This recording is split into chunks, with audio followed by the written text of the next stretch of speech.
This is the Oren Klaff Project, known affectionately, but really, I have to ask you a question. Is it not the Beverly West Project? Beverly is Beverly is on the call.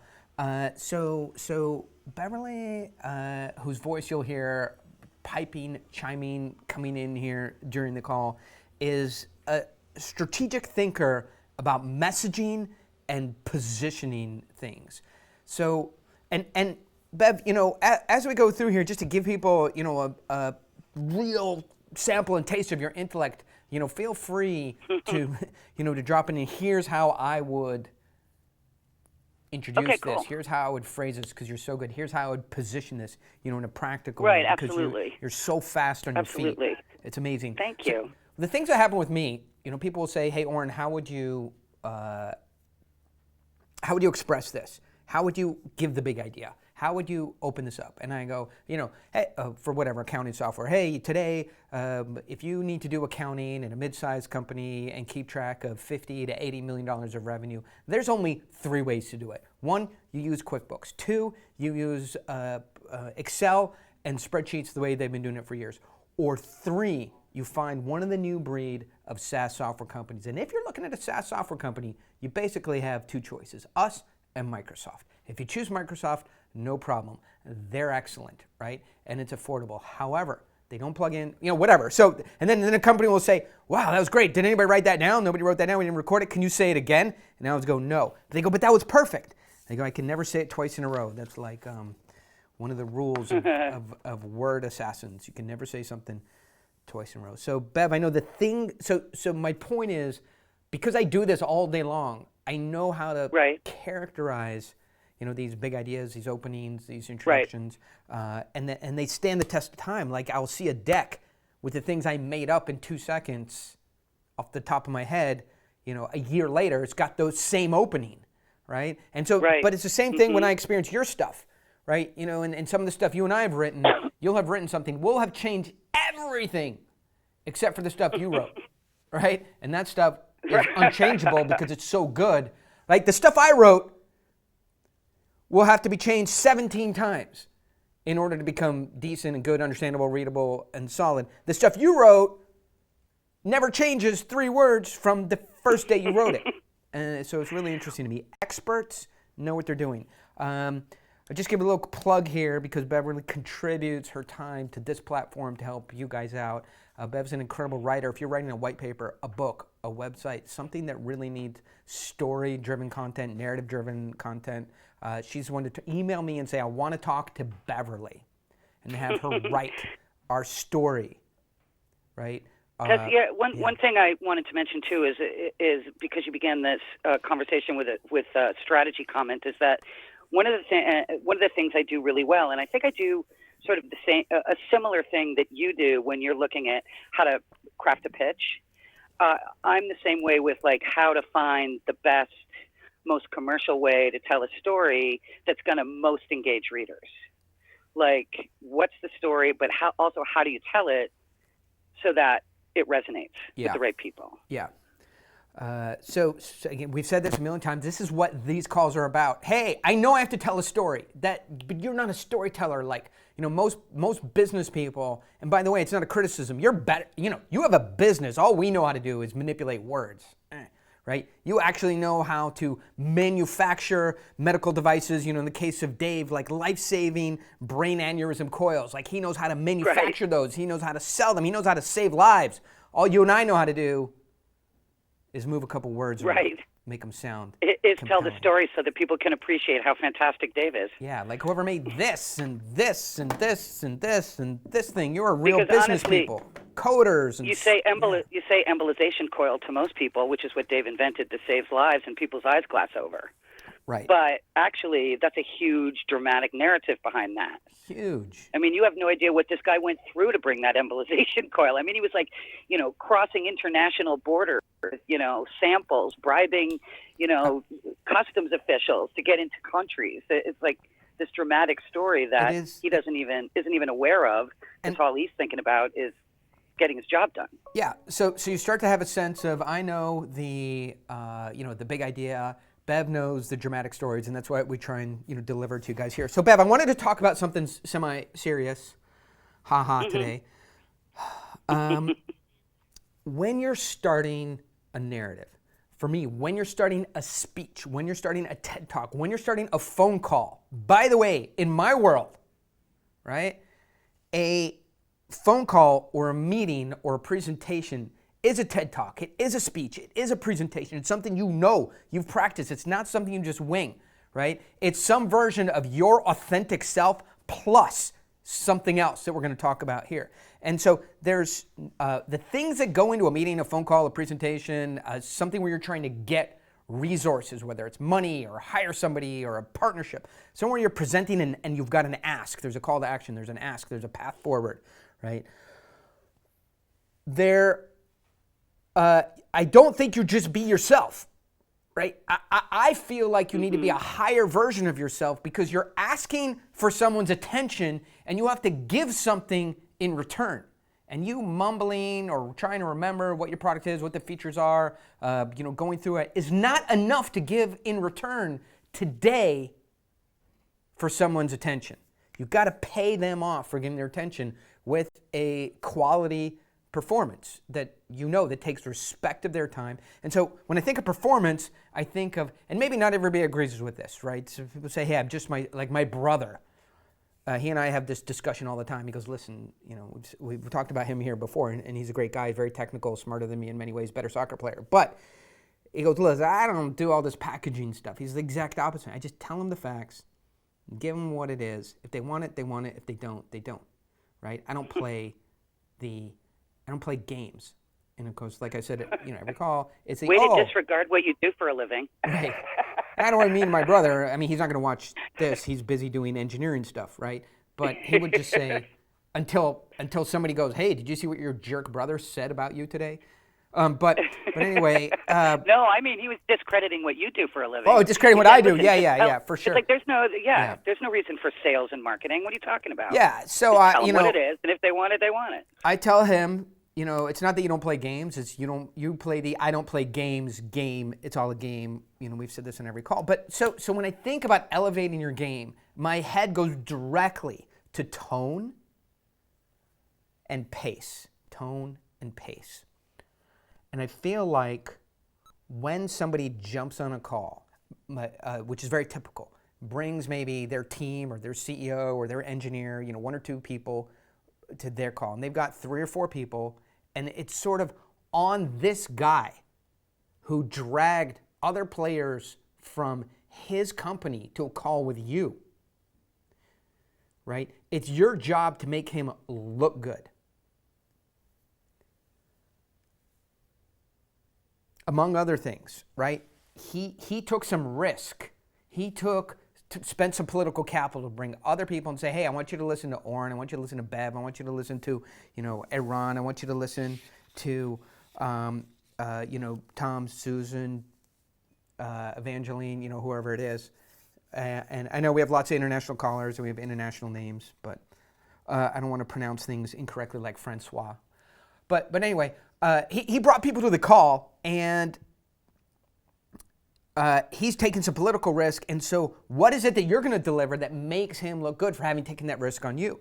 And I think you've got to have some of get the easy stuff right? And the easy stuff is clarity, pace, and tone. So as a writer, how do you think about pace and tone, Beverly West? Well, tone is everything, because really in writing, what that means is voice. So you ask questions of yourself as a writer, like, so is this a personal memoir? Is this first person? Like, this is, what, I'm experiencing and you're going to live it with me? Is it something that is more professional, not quite as personal, not quite as confessional? I mean, you could take the same sentence and based on, and you set tone in writing through context and voice. So you capture the way somebody is saying something, are they saying, hey, how are you doing today? Are they saying, hey, it's like you can communicate that in writing. So the tone is the emotion that's behind a word. And so by changing tone, you can take the same sentence and have it mean 5 different things. Timing is also crucial. And I mean, I know you, Oren, think a lot about timing, in terms of, a human attention span and when are people most alert. And, you have to think about that in writing as well. You have to, think about constantly reawakening your reader's attention, because this is long form. This is not 150 words what I write. This is 50 to 75,000 words when you write a book. So you have to constantly play, like almost with a long dance, fast and then slow, and build up and then release. All of those things are timing issues that you have to learn to capture. So in a sales context, the same is true. You have to vary, and I actually, shared a couple of, I'm going to share a couple of spots with you guys today that does a great job of that, varying tone, building up, and then paying off. Can I jump in on that? Is never, sure, yeah, go for it. Here's what I think. When I think of tone, and I like what you said, tone is emotion behind the words. And I think that squares with what I'm going to talk about, right? When I think about tone, I don't so much think of there's a perfect tone for starting a meeting, starting a call. I think your ability to shift tone through a couple different areas, and I'm going to give you an example, gives you depth as a presenter and as a speaker, and communicates the seriousness of it. So for example, I will not have a light tone at the beginning of a call, but I will be funny. So what is light but not funny? You're also provocative. Provocative. So that's provocative light but lead. not funny is provocative. God, I love Bev. I'll give you a hug. Light but provocative. Hey, I'm supposed to be teaching on these damn calls, Bev, not learning.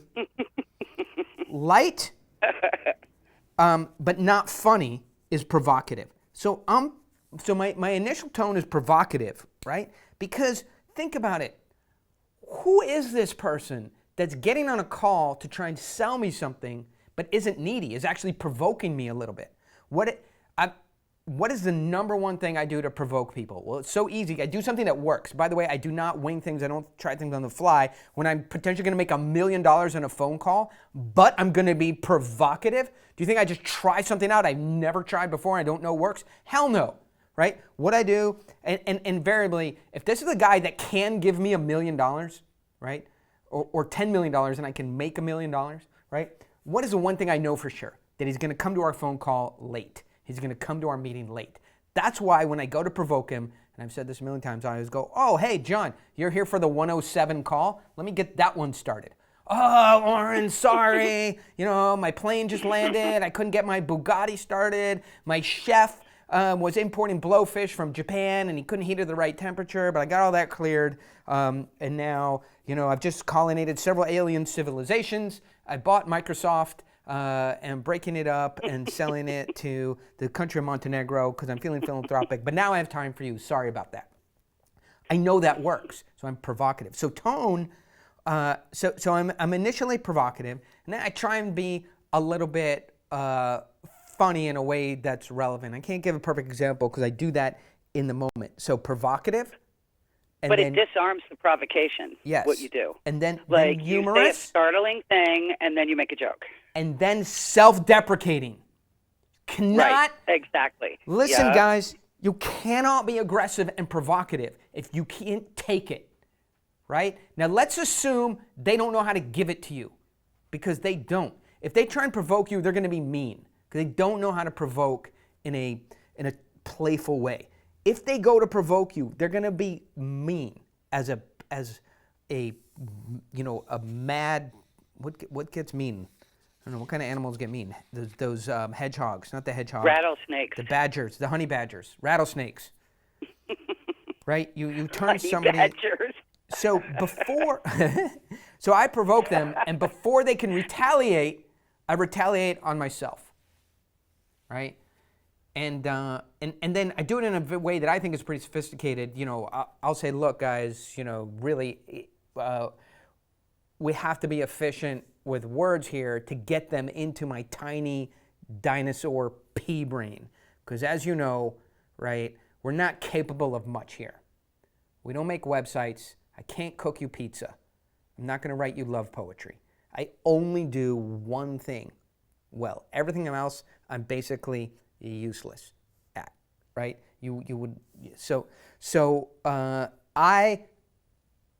and then I'll go deeper to that depending on the subject, but you have to be self-deprecating but not make yourself look, right? You can be deprecating around all the things that don't matter. Do not, and this is where people mess up, right? They'll be self-deprecating. Well, they go, sometimes I can be. Let's see. This is a classic one. People will go, sometimes I can be not very nice, or sometimes I can be callous, or sometimes we do good work, sometimes we don't.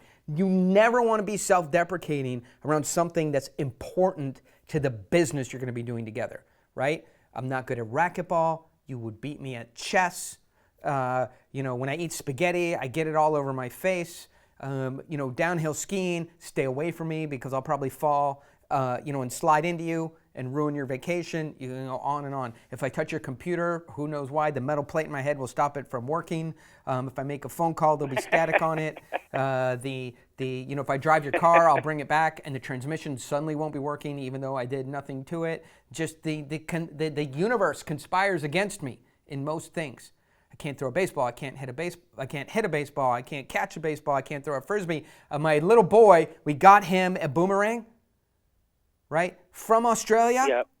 He's 5 damn years old. He throws it. The thing arcs into the air, catches a wind, right, rides to the clouds. It talks to the gods. It has a discussion on philosophy with Zeus and Apollo and Athena. It returns to Earth on the wings of angels and flies into his hand like magic. See, you could write love poetry. Then I grab the goddamn boomerang, I throw it, it arcs in the air 12 feet, right? And then it heads immediately for the pavement, hits the pavement, and breaks in half, and the 5-year-old starts crying, as he should. Bad dad. There's almost nothing that I do correctly except for I write pitches and presentations that go out and sell deals and raise money. If that's what you want me to do, the angels part the clouds and shine their light upon me. But everything else I ruin, as you will find out as we become lifelong friends. So, self-deprecating, but not on the things that matter. Going back to tone and pace. So I feel like that shows a seasoned, sophisticated, capable executive peer on the other end of a call, somebody who can change their tone through several different levels, and the ability to shift tone tells me I'm on the line with somebody sophisticated. Now, and I think it also sustains interest. People keep paying attention. Yeah. If you shift it, if you shift pace. Right. So I think of this term one-trick pony. I know you probably have non-cliche ways to say that, but when I talk to a 23-year-old, right, and they just are always have the same tone on the same subject, selling you the same thing, I just don't feel like they have good range, right? And I don't know how to assess their skill when they can only talk about one thing and say the same thing about social media consultant, right? Oh, we can help you get more Facebook likes, more Instagram likes, more, and everybody needs, I don't care what business you're in, you need some kind of social media exposure. You can get to Facebook, LinkedIn, Instagram, Spotify, and all the various social networks, and they can talk about that, but they have the same tone at the same pace, and I never get a sense that they really have depth and range. I think tone and pace communicate that. So if tone is the emotion behind the word, right, and tone should go through these subjects of being provocative, being humorous, of being self-deprecating, of being deadpan. Right? When I get to my subject, I don't mess around. I'm deadpan, right? Tone can go way serious and raise the stakes, right? And tone can also alleviate the pressure. So I could put tremendous pressure on people especially when I feel like they're doing something else or not listening. Then I really raise the stakes, raise the pressure, put some dimension. When I feel like I've got the back attention, got to take the pressure off, right? Use tone and pace to alleviate. So let's talk about pace a little bit from a writing standpoint. Bev, what does pace mean to you? So pace is literally timing. Like you were just saying, in terms of tone, like when you are getting down to what the meat of your matter, you get serious. When you get serious, you slow down. Yeah. Like words become weighted. You use fewer words with greater clarity. But when you're riffing at the top, comedy goes quick. Yeah. It's a much quicker pace. So timing is very important that way, because you need things that go quickly and then slow down and then speed up a little bit. It's like a roller coaster, right? Like, it click, click, click, click, click, click, click to the top real slow and then boom, down. Like that's how I think about pacing. Pacing is all about maintaining interest, but also communicating. Again, timing also communicates the mood of the moment. Yeah. When somebody's talking very slowly, picking his words very carefully, thinking about each word before he utters it, you think, geez, this guy's saying something really important in this moment. I ought to listen. So I think maybe we summarize it like this, and then we go, I don't know, Bev, if you want to go into, if you want to choose one of the videos and play it, and then we do a little bit of commentary. But I would summarize like this. Words have weight. Words have a weight to them. So when you use heavy, slow words, what you're choosing is seriousness. So I would not have a slowed down pace, a laboring of words and sentences and punctuation to discuss the weather. Right? Right. Listen, guys, I understand. Price. And what you just did is called a reversal. Yeah. Which is also a trick of timing. Yes. Like you build up, which is like one of the spots I sent you. You build up an audience to believe that you're going to deliver one fact, and then you quickly spin it and deliver another. I'll give it to you this. Bev, just when you think you know the answer, I change the question. Right. Words have weight. Use that weight correctly. People get these backwards. When you're talking about things that aren't really important, don't matter, slow down to think. And the things that are inconsequential, you can talk about lightly, you can get your voice up in your head, go a little bit faster. Typically, when we're talking about price, that's when really the words have to have the weight. You've heard this expression, he doesn't price his words cheaply. When you go to talk about pricing in a negotiation, do not price your words cheaply. Words have to have weight, and I'll give you an example. Listen, I know you're concerned about price. Everybody is. You wouldn't be a good businessman if you weren't. And you want to know, how much is it, Oren? I'll tell you exactly how much it is, right? It's more than you want to pay. I know that. But it's also less than I want to charge, okay? Between there, we have to find some compromise that's fair. 40 some odd words that have enormous weight to them.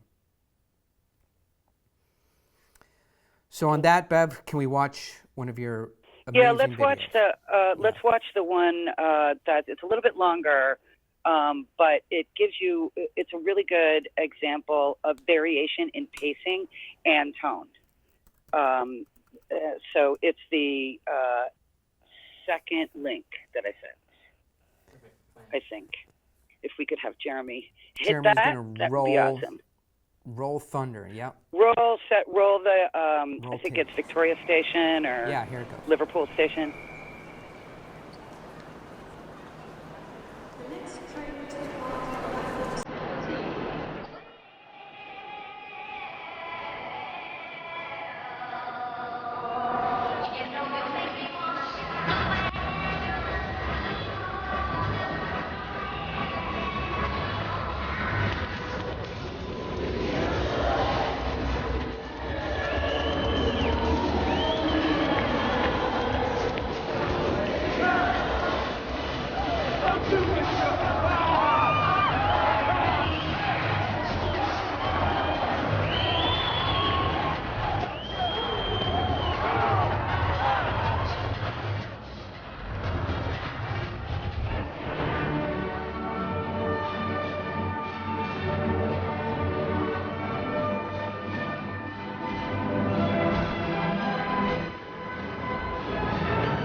Okay, Bab, that really stirred So, emotion in me. But tell me what just happened. okay, so that's a T-Mobile commercial.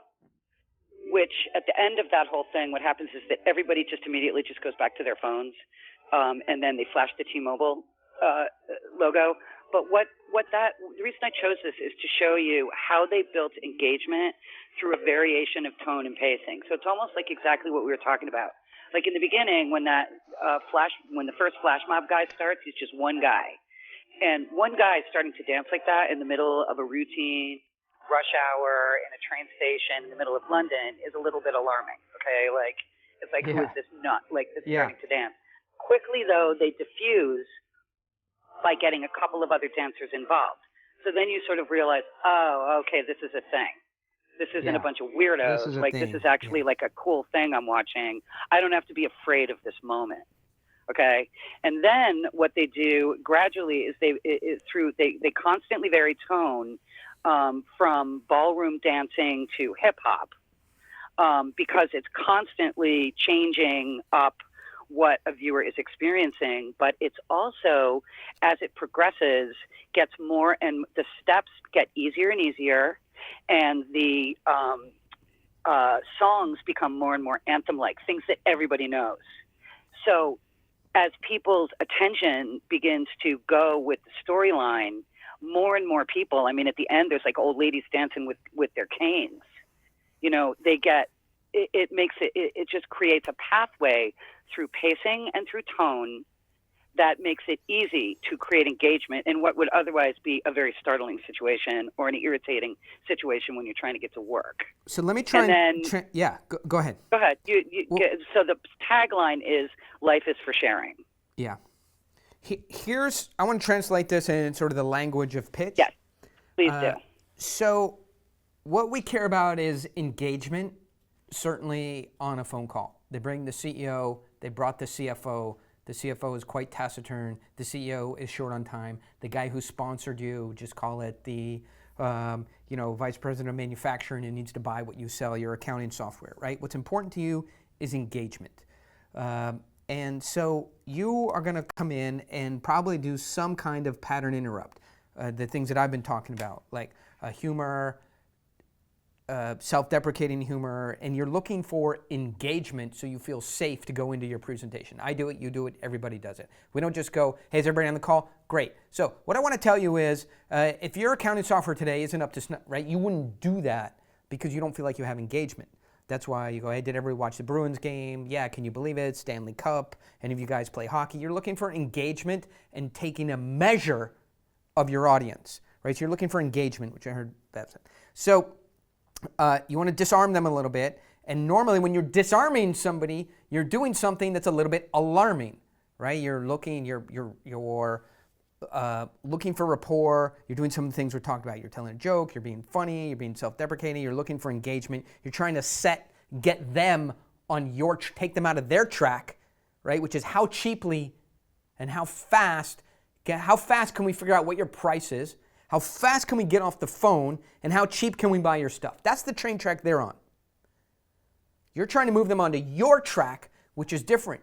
Engagement, relationship, participation, understanding, willingness to engage in a repeated process, and love and wanting and desire. Those are two tracks. So you're trying to move them over to your track, and to do that you need engagement. And so you need to start doing some things and repeating it.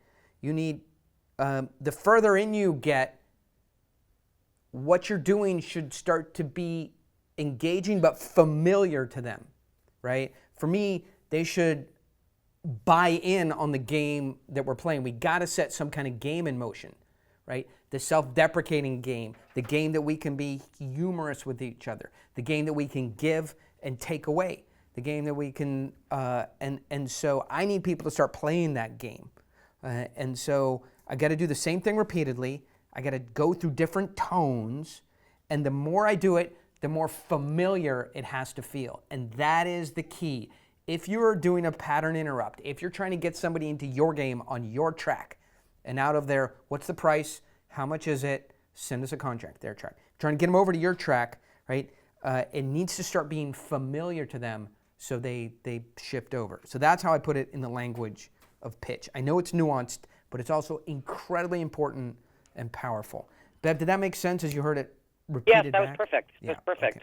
Okay, terrific. Well, we are going to just point people now in a couple directions that might be helpful. Number one, if you want to write your company's story, your personal story, we'll get you over to Bev. You email me, Oren at Pitch Anything, the subject line, I need to talk to Beverly as soon as possible. So send me that email. The next thing is, if you want more of this stuff in bite-sized segments, maybe even some of the things we talked about today and the scripts, hop over to Oren Klaff at Instagram. We're doing a lot of good work there. And then, of course, you can email us with a low expectation of a return, but a possibility at Oren at Pitch Anything.